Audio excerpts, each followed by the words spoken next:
My name is Marianne Huff, and I am the president and the CEO of the Mental Health Association in Michigan. And MHAM has been around for a very long time. We were incorporated in 1936. We are the oldest advocacy organization advocating with and on behalf of individuals with mental health conditions across all age groups. So birth to 110 and beyond, we advocate for individuals. And we advocate for individuals with all levels of severity of behavioral health condition as well. One of the things that we are trying to do is present different educational webinars that focus on different aspects of mental health.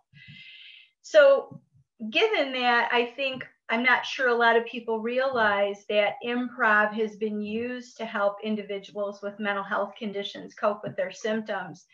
I thought it would be really cool to host an event like this, particularly since I'm really privileged to know a few improvisers.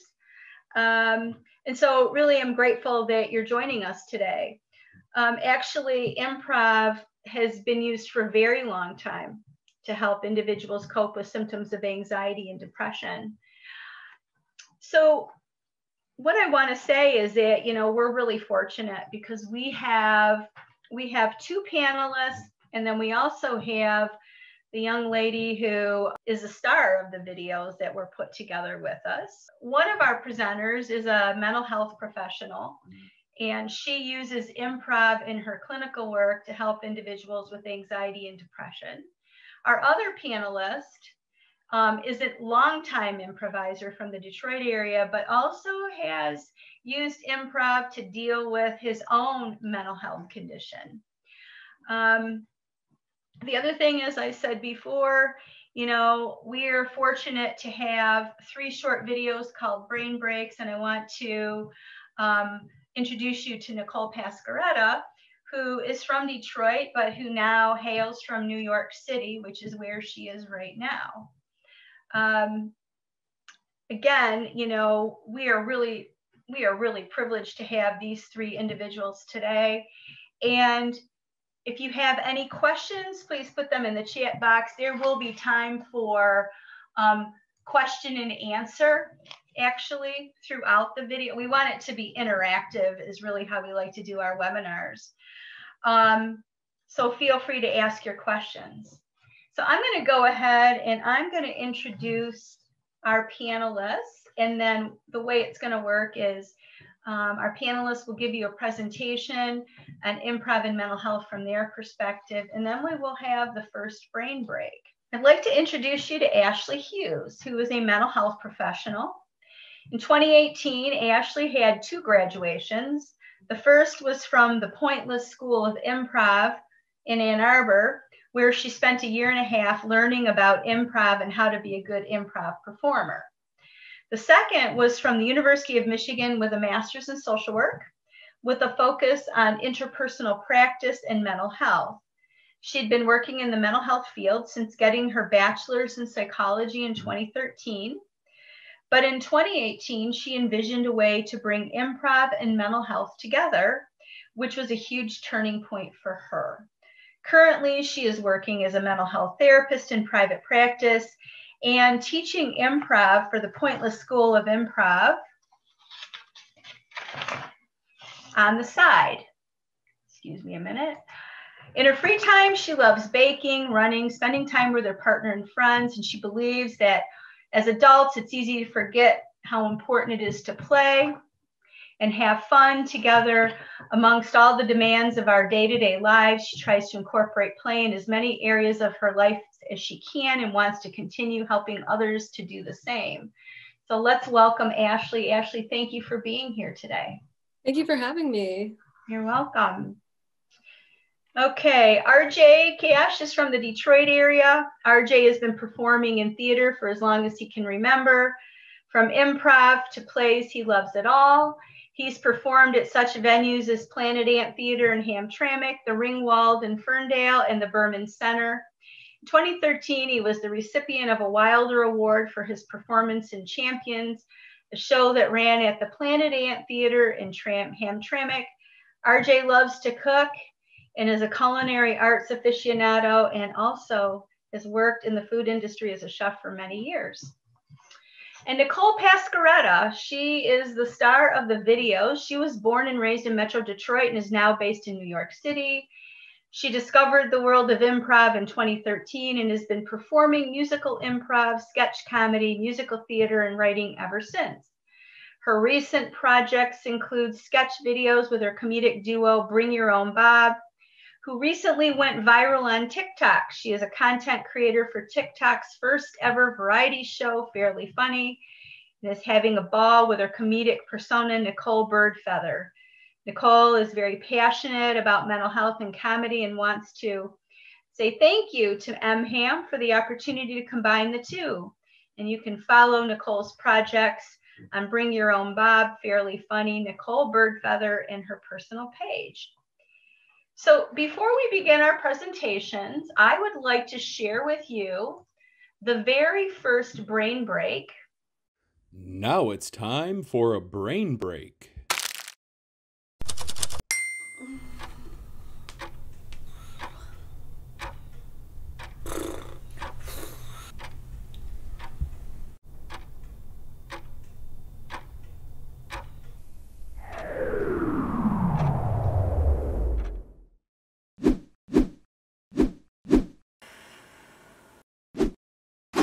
Ow! Ow!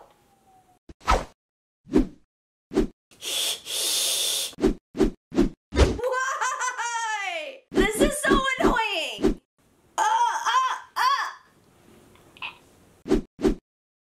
Okay, that was triggering. Alright. Can I just look at this thing without feeling an unexpected stress? Why do I do this to myself? Why? Okay. I'm spending way too much time looking at that screen, and every time I do, I never feel good, and it's always unexpected, and it's really annoying, and I don't know why I keep doing it, and I need to stop, and today's the day I stop. I'm gonna delete the app. I'm gonna delete the app. I'm gonna delete the app. I'm gonna delete the app. I'm gonna delete the app.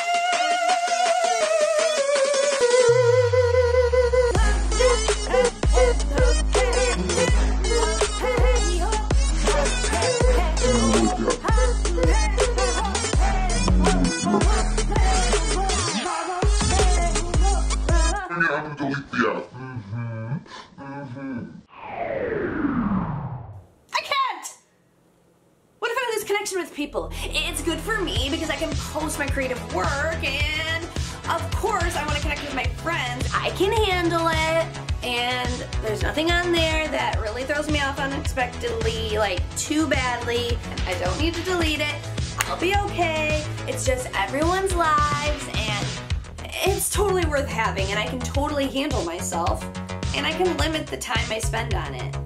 It's totally worth keeping it, and I'll be fine.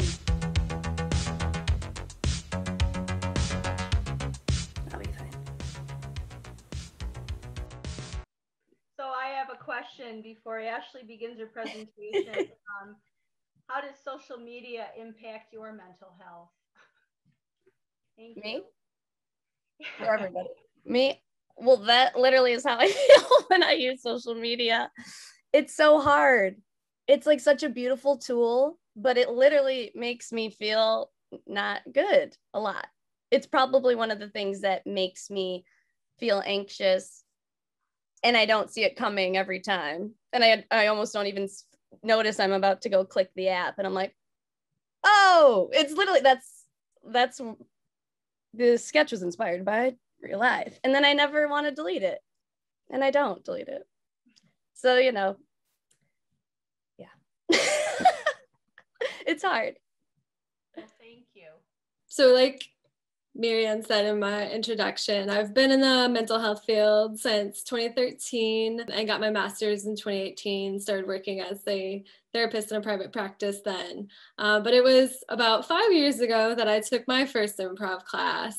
And during that time, I was at a pretty low point in my life, struggling with my anxiety and depression symptoms, and just tremendously lonely. And I had no idea that this intro to improv class was really going to change my life. It brought me some of the closest friends I've ever had.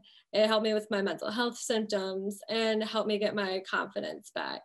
And the longer I've been in the improv community, the more that I hear people share similar stories and experiences to mine. So before I get into why improv is helping so many of us with our mental health, first I want to answer, what in the world is improv, in case anyone is watching and doesn't know? The quick answer to that is improvisational theater is unplanned collaborative performance, meaning there's no script and everyone on stage is just making it up as they go.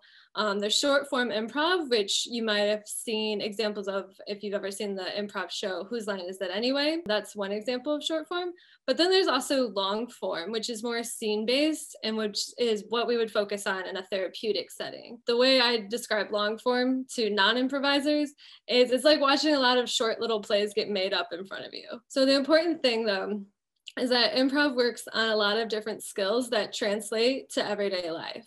You have to work on your listening skills, social skills, the ability to think fast on your feet and go with the flow, your creativity and imagination. You have to learn how to collaborate and compromise with other people. These are also skills that we work on in a therapeutic setting to help those who are struggling with mental health. So unfortunately, there has not been a ton of experimental research done in the past about this topic, but there are studies that have come out more recently. These studies have looked at different aspects of using improv in different settings and with a variety of different age groups, and have shown results showing positive effects from improv interventions. But today, there are two main studies that I would really like to talk about. So the first one was done in 2017 by Kruger, Murphy, and Bink. They looked at the effectiveness of using improv exercises as an intervention to treat adult psychiatric patients. They did this by having 4 two-hour sessions of improv with participants, plus they had homework targeting psychiatric outcomes facilitated by a psychologist. They found that their participants had a reduction in anxiety and depression symptoms and improved self-esteem, and also saw a trend toward a reduction in perfectionism.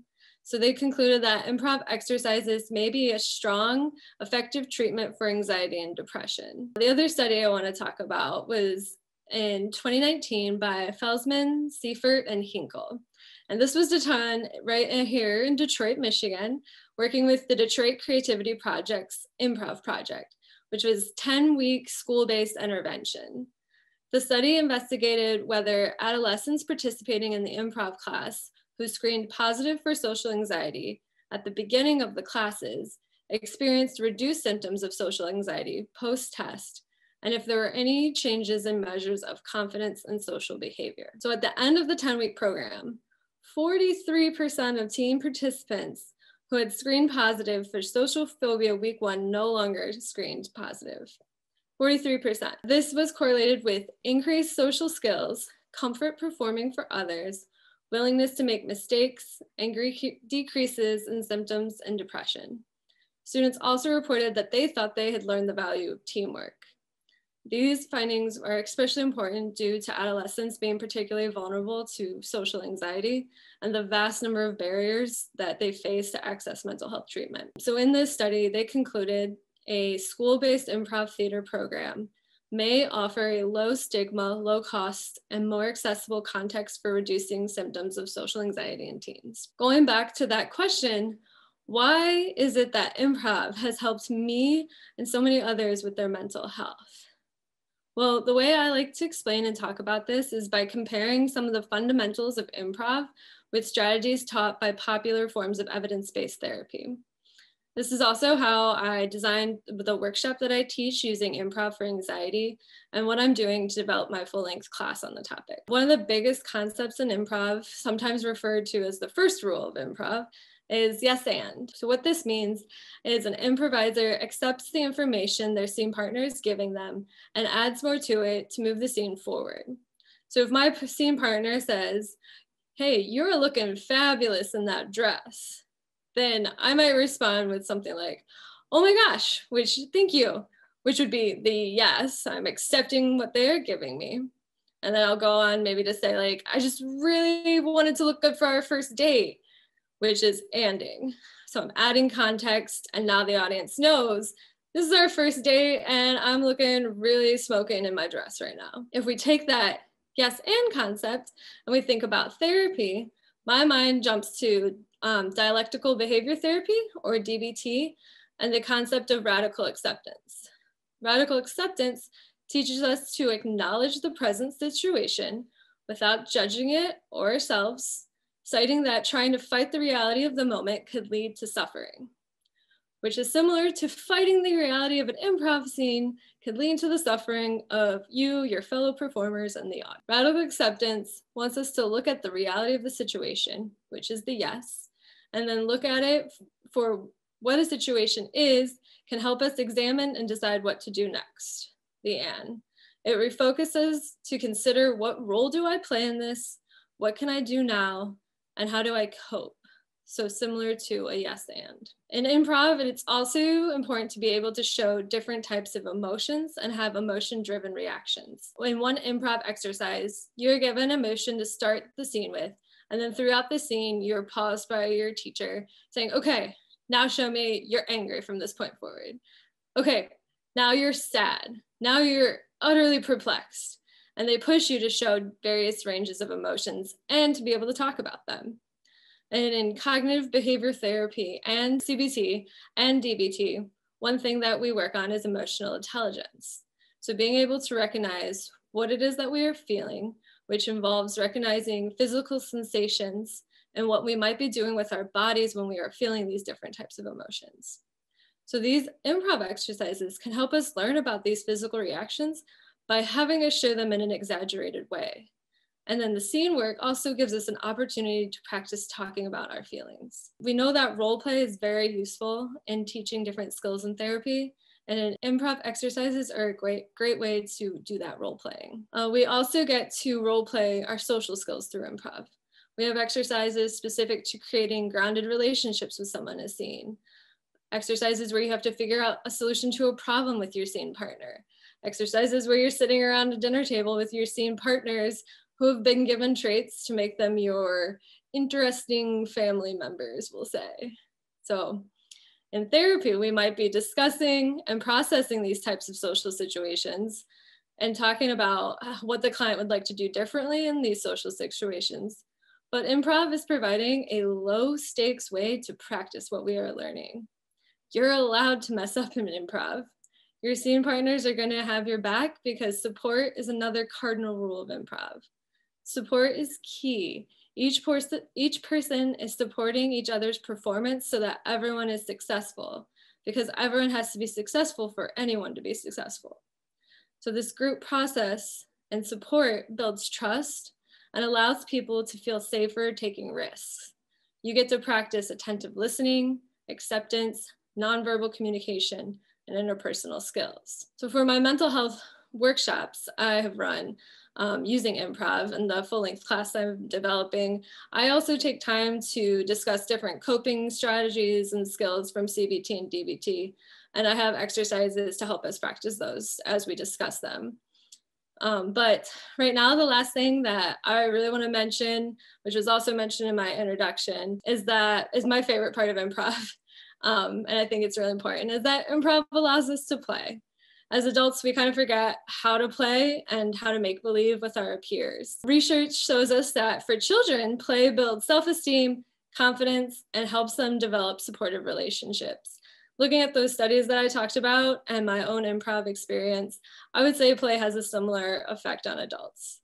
Plus, we take ourselves way too seriously, and improv is a great reminder that sometimes life doesn't have to be that serious. Thank you so much, Marian, for putting this together and inviting me to speak today. I would love to talk about how improv has personally helped me and my mental health struggles. I personally have had a lot of anxiety throughout my entire life.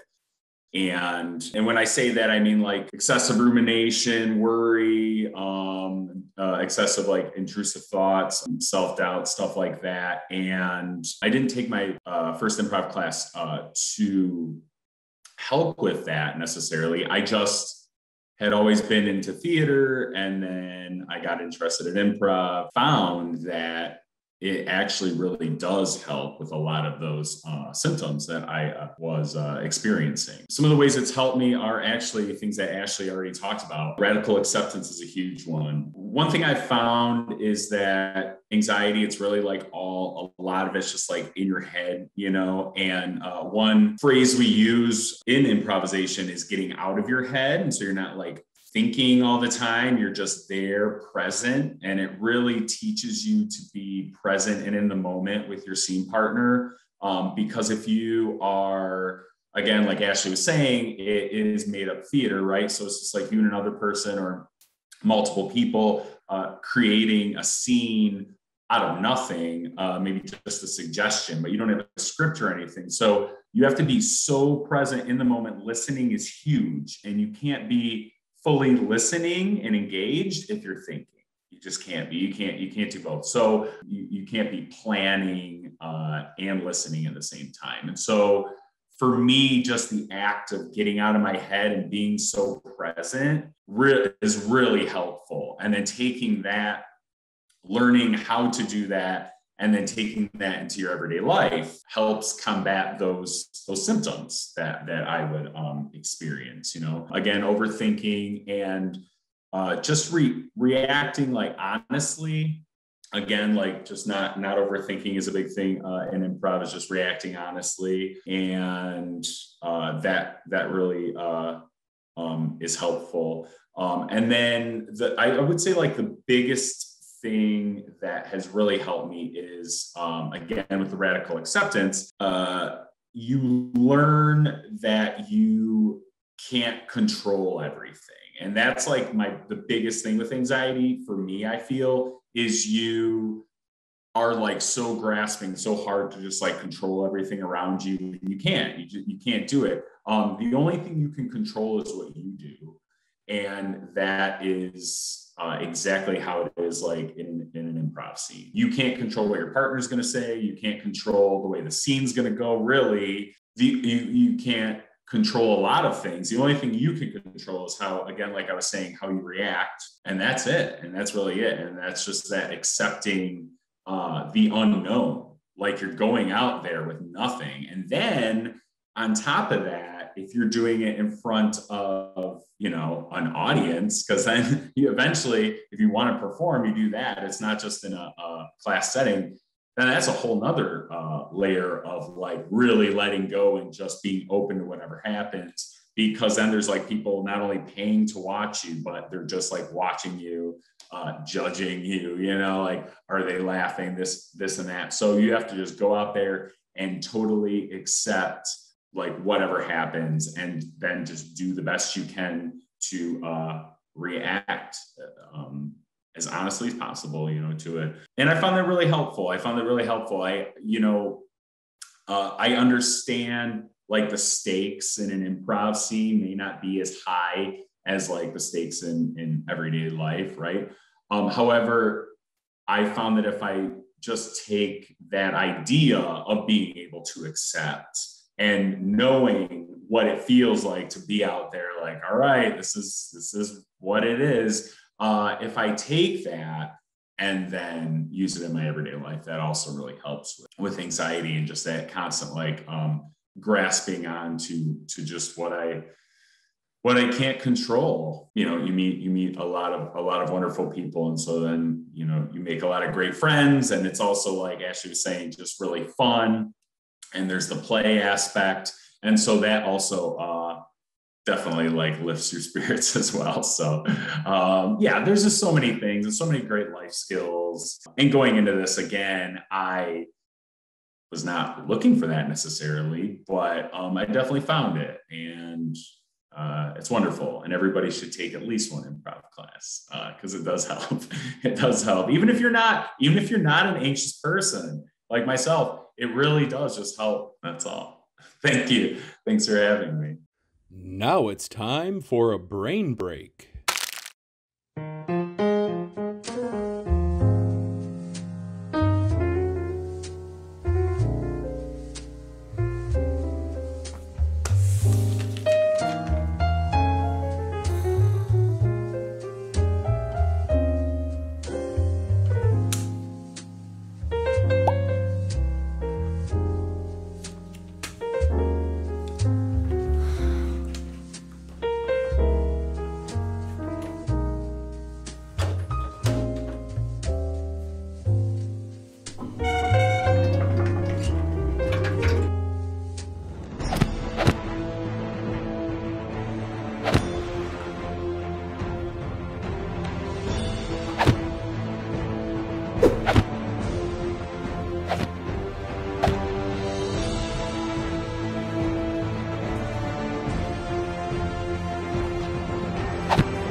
dress tomorrow. Yeah, so how to overcome the initial anxiety with actually starting a scene or exercise and improv. I love this question, and it actually made me think of the first time I did the anxiety workshop with adults. They straight up told me, like, because it was in a virtual setting, they're like, if this was live and in person, I would not have shown up because I would have been too anxious. I thought that was a great thing to realize, is like, yeah, sometimes that would be a barrier in of itself. But one thing that I had them do in the class is we first just get to know each other a little bit to take some of that pressure off. And once you start getting to know people, you open up a little bit and feel a little more able to be vulnerable, which improv does take some vulnerability and putting yourself out there and in a weird situation that you might not have thought of putting yourself in before. So getting to know each other, and then we did some breathing exercises. And one thing that I really stress, especially in an exercise or in a show when you're about to start a scene, is like hyper focusing on the action that's happening.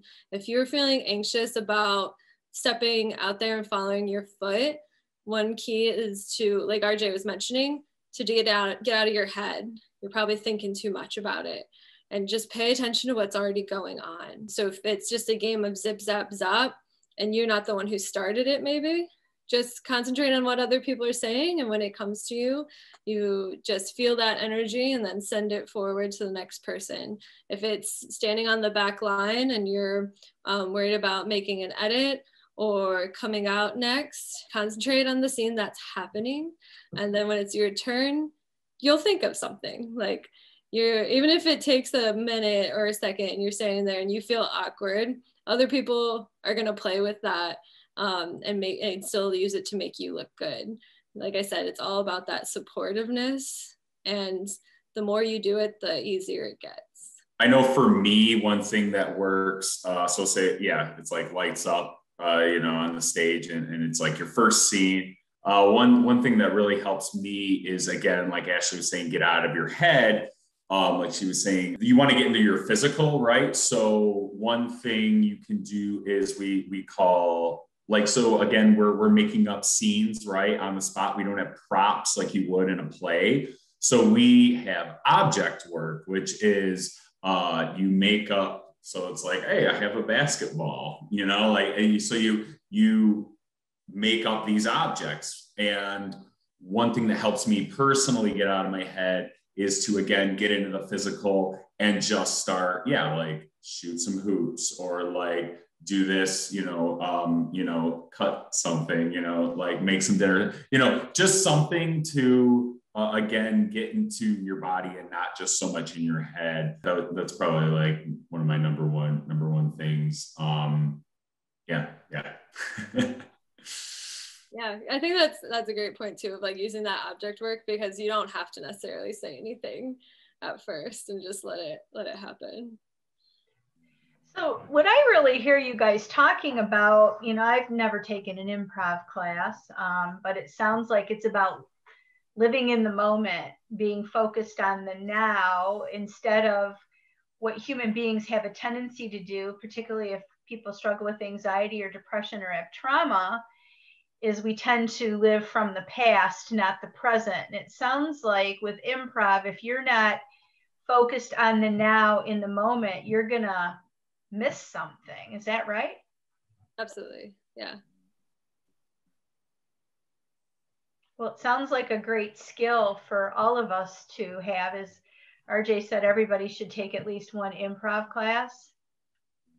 Yeah, and one thing I should add too is like, when you're up there performing with people, you have, and kind of like what Ashley was saying too, is you kind of build these friendships with these people. So there's also that level of comfort, because you've been like rehearsing, at least you should be rehearsing. I'm a big proponent of that, or advocate. So,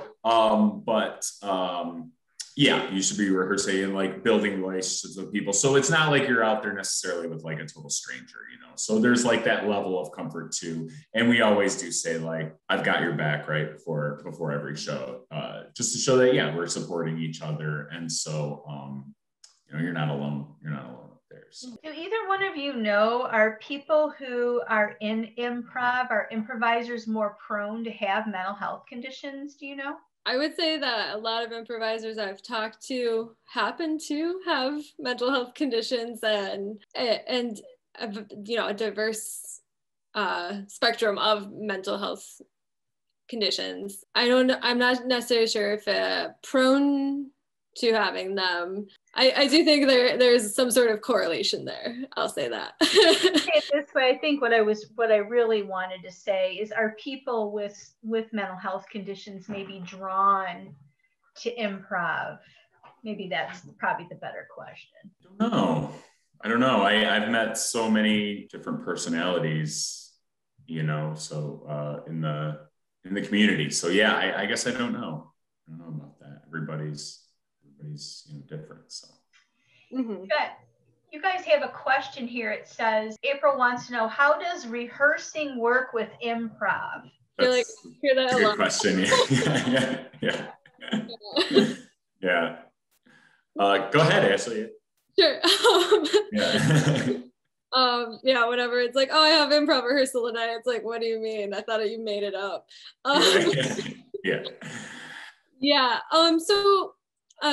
When you have like a troupe that you're on, usually there's like a specific form that you're working on, which is like basically a structure to how your set or like your show is gonna go.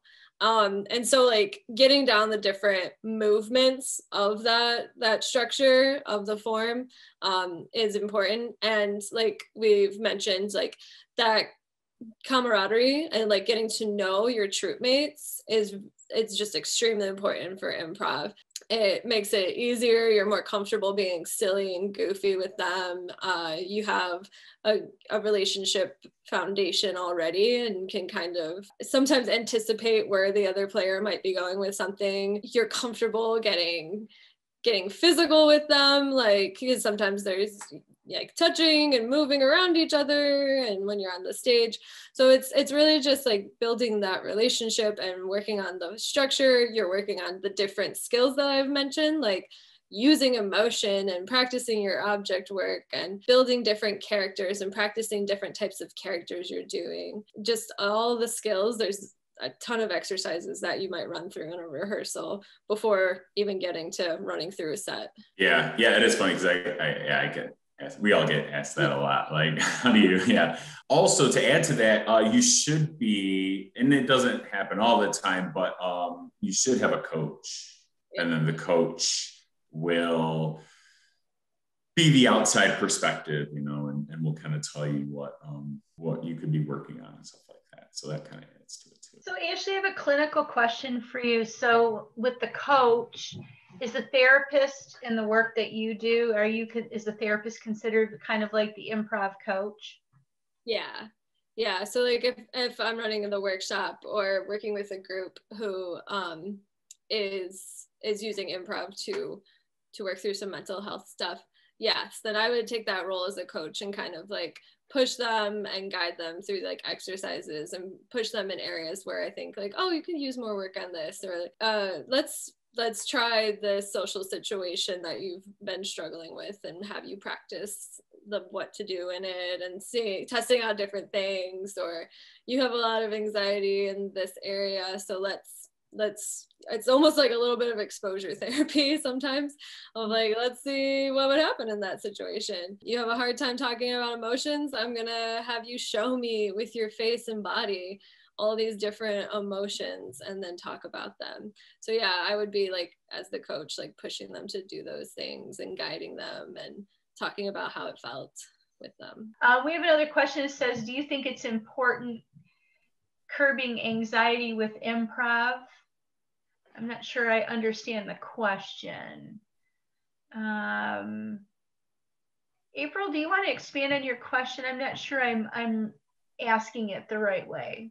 Yeah, sure. I was just wondering if that they found it important in curbing anxiety, rehearsing specifically. Is that something that you think is really important in curbing anxiety off the cuff? Yeah, definitely. It's fun. Like Ashley was saying, it's play. You get to like hang out with these people that become your friends, and that all at least helped me a lot with my anxiety. You are able to perform in a rehearsal space without that added, audience like looking at you, right? So it's a little more laid back, I guess, in that regard, so you're just kind of like, you want to act like as if you are in a performance, but but at the same time, I mean, yes, it's a little more laid back because you're not in front of an audience, so it's just a bunch of friends like goofing around, yeah, it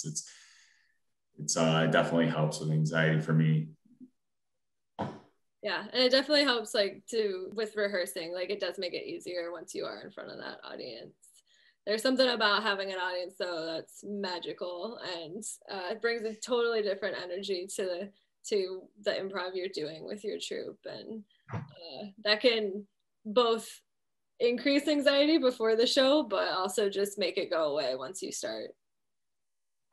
That's actually what I was going to ask. Like, how do you go from super nervous to magical? Yeah. Yes. So like before the show, you warm up with your group backstage, and that helps get some of those jitters out, like just being silly and like physical together, literally shaking like your different limbs and parts of your body, which helps work some of those nerves out. And then like once you get called on stage, usually like most groups are like doing some sort of little dance, or they're like running out, and you get that energy flowing. To me, that's what really helps, taking some deep breaths once you're on that back line, and just making sure like you're present. This one is interesting because it's about trees, and there's a lot of research that says that one of the best things that we can do for our mental health is spend time in nature. And there's actually research that shows that individuals who spend time outside and in nature experience a decrease in symptoms of anxiety and depression. Now it's time for a brain break.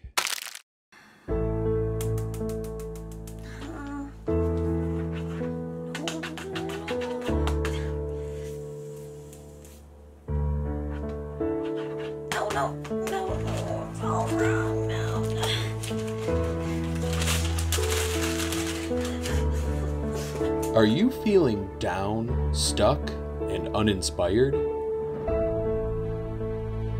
Go to a tree.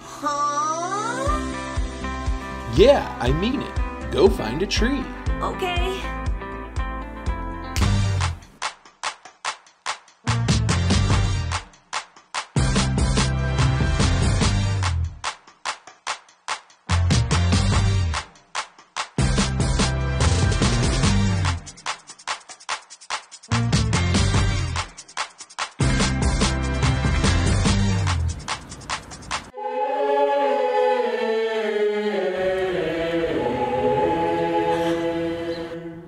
Take your time and get comfortable.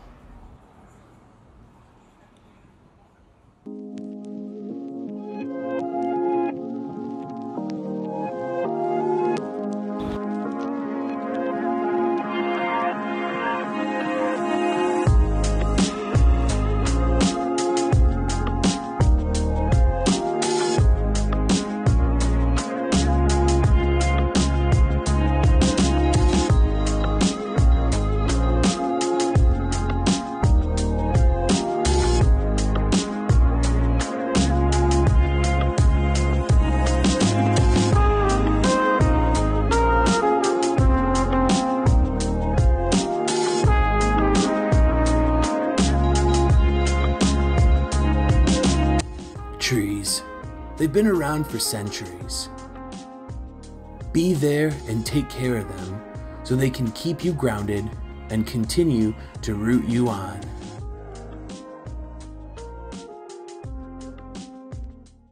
Ashley and RJ, do you have any final thoughts, or does anybody have any more questions before we wrap up in a few minutes here, Ashley? Everyone should take a class, just like RJ said. That's kind of my final thought. Everyone should take a class, just like Ashley said, RJ said, Ashley said I should take a class. It seems very intimidating, but I promise it's so much easier than you think it would be. Yeah, it's great. I really want to thank all of you for joining us. It's an unusual topic, I think. I don't think a lot of people think about improv in relationship to mental health. I think a lot of us, when we think of improv, we think of Saturday Night Live and the Not Ready for Primetime Players, Second City, but there's a lot more to it than that.